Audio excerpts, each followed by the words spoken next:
You're listening to the Trading Bear Podcast. This is episode 60, The Daily Show.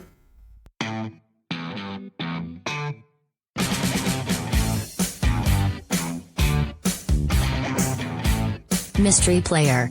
Position. Midfielder. Start price. 60p. Current price. £2.09.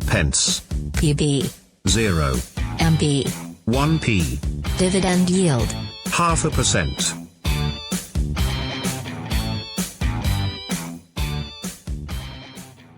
Welcome back. Thanks for joining in. In today's news, it was another rocky day for one of the kings of the index, with Pogba publicly declaring that he's ready for a new challenge, while in the midst of this PR tour of the Far East.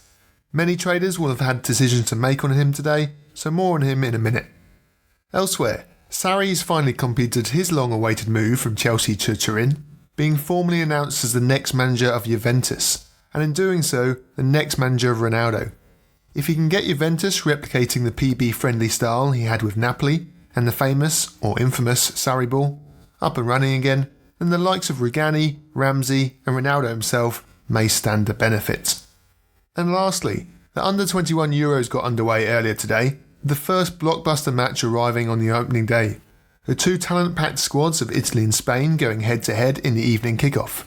The likes of Chiesa, Keane, Ruiz, Zaniolo, Barriella, Ceballos, all on show.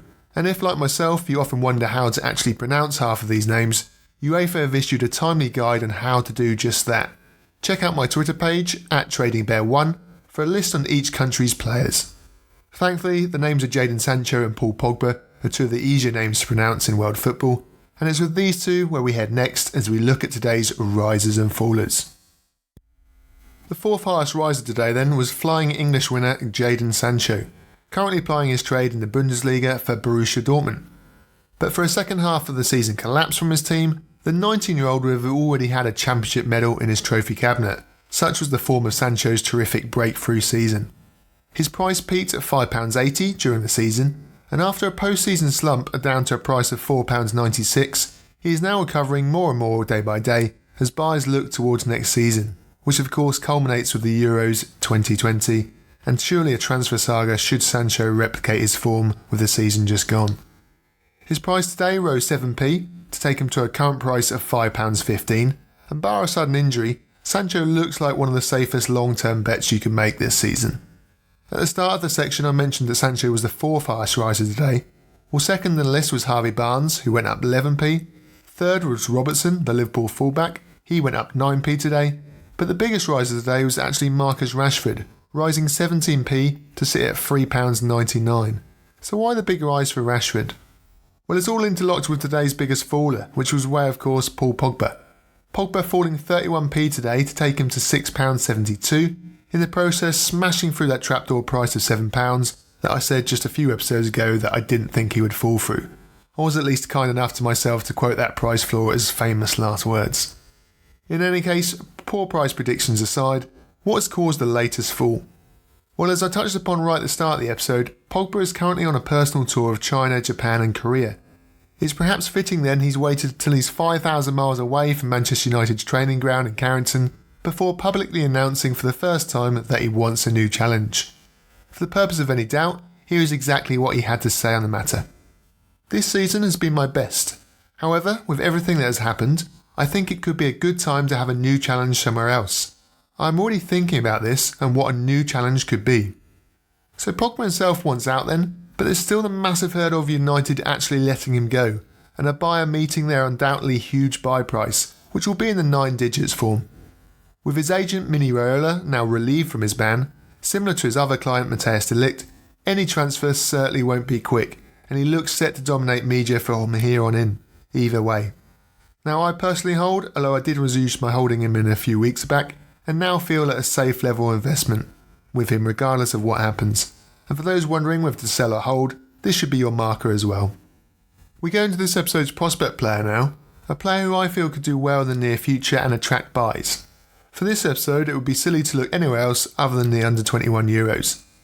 Although the most promising have already had a large amount of buying action, the likes of Fabian Ruiz and ex-prospect player Borja Mayoral, unlike the under-20s, These future players are already largely cemented in their club side starting rosters and offer good holds even after the tournament has finished, if you select wisely of course.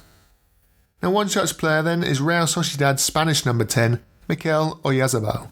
Certainly not overlooked, with a 20p jump in price in just the last week already, but at £1.36 there's still many reasons to buy.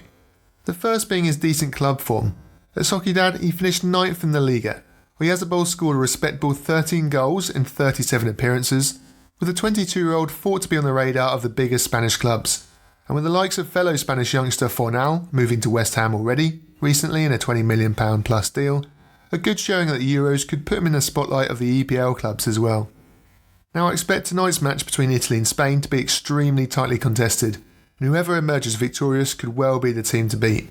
I'll certainly be keeping a keen eye on Oyarzabal and how he compares to the much lauded Napoli playmaker Fabian Ruiz. This episode's prospect player then is Real Sociedad's Mikel Oyarzabal. Let's have a look at some of your questions now then. This episode's first question comes via Index Gain, with Luke Mellier asking, do you think there will be the usual drastic drop in players at the back end of the Europa and Champions League competitions next season? Bearing in mind just a few weeks later we'll see the Euro 2020 get underway. Well, the actual Euros are over a year away, but for some the planning has already started. I know for a fact that some experienced traders are moving their premium portfolio holds into those players that will likely be involved in the Euros, and that means money moving away from the likes of Neymar and Messi, for example, and into the likes of Sterling, Mbappe and especially Sancho, with the latter likely to be involved in a transfer battle, as spoken about earlier in this episode. However, I think it will be another 6 months or so, around the end of the January transfer window, before buying Euro 2020 players starts in earnest. Now this prediction then does encompass the period of the latter rounds of the European club competitions. So to answer your question, Luke, no, I definitely don't think there will be the large-scale drop-off from players that we usually see when a club exits a European competition. That of course will only actually apply to those playing likely to be involved in the Euros. The flip side of that is those players that are not eligible for the Euros could well see an exaggerated drop, but that in turn then provides a buying opportunity for the following season. So all swings and roundabouts then, but one thing is for sure, traders are definitely getting smarter in terms of buying earlier for major events. Question 2 also arrives via Index Gain, and you can message myself on Index Gain by searching for TB Trading Bear, and Dan has done just that and asks, rumours surrounding Kang-In's possibly being loaned out to Levante. Could this be a breakthrough season for him?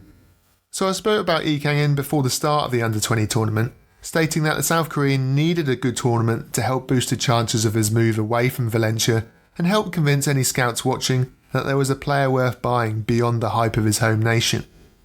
Well, much to the surprise of many, not only did Ukraine reach the final and go on to win 3-1 in that said final, but their opponents were also a surprise package in South Korea.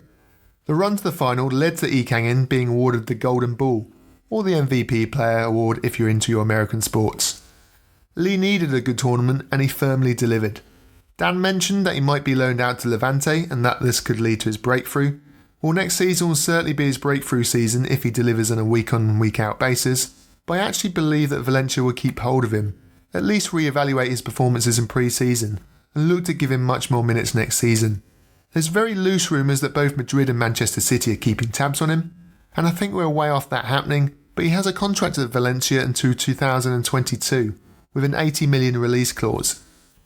And after a good showing at the Under-20 tournament, I expect him to now stay at Valencia and look to prove himself on the east coast of Spain. Priced now at £1.32 compared to the dead-on £1 price pre-tournament, he looks about right price-wise currently, but will need to get a good start to convince holders to stay with him. And that's it for this episode. You can download and subscribe to the show on iTunes, Spotify and Podbean. Head over to the website to send in a question, tradingbearpodcast.com. Alternatively, you can find me on Index Gain or Twitter under the name Trading Bear. Thanks for listening and stay tuned for the Mystery Player.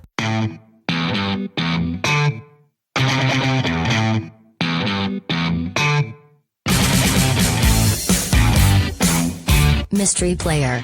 Position. Midfielder. Start price. 60p. Current price. £2.09. PB. 0. MB. 1p. Dividend yield. 0.5%. Trading Bear. Today's mystery player was on loan Leicester star Yuri Tielemans.